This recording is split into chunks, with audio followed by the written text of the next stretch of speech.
biso eza misala tozosala. Donc tozosala oyo bino botindaka biso tosala na parlement. Mais nous ne pouvons pas être au parlement et oublier que c'est ici notre famille.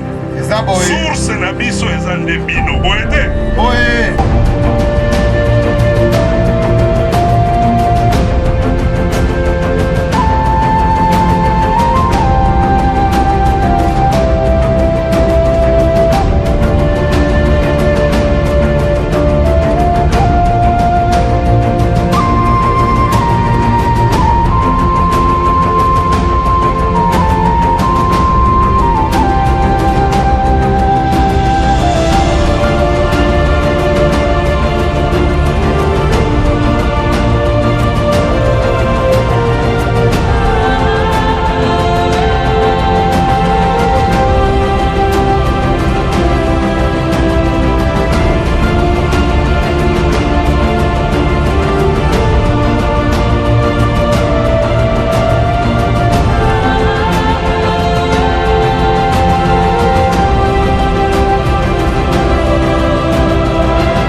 Napesi symboliquement, napesi yango na mama Yemo.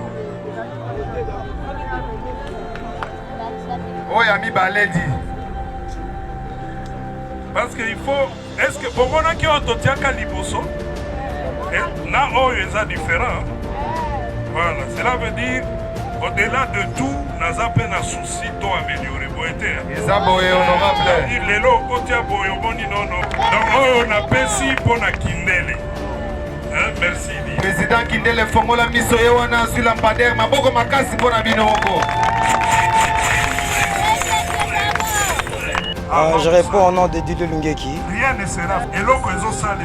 En tout cas, pour la lampadaire Oyo, nous allons vraiment très émus parce que les promesses locaux et Pessamaki et ça a tout réalisé. Attends, nous sommes copiés, mais il y a moqué déjà tout le monde. Donc, la série qui a un moutou Oyo à celle la Kamalobanae.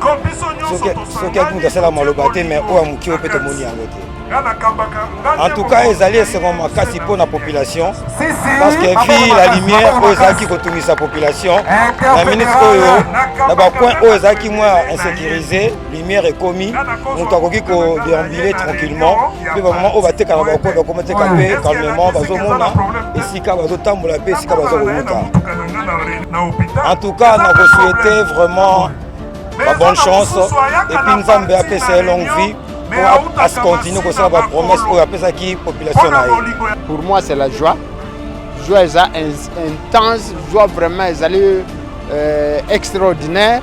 Parce que biso toujours nion kama mingi o mataboye o lingo kene kuzwa bis na monga fule fo matangomba o lingo kene côté à campus fo matangomba mais le kola ba bongisi le biso voix oyo ezali ko permettre na ba mama ndenge bazo kende na ba bitunga matembele ko banda wati na rond-point ngaba eza pasi kotoka. Donc vraiment c'est difficile mais le kola honorable Bertin a sali biso boye.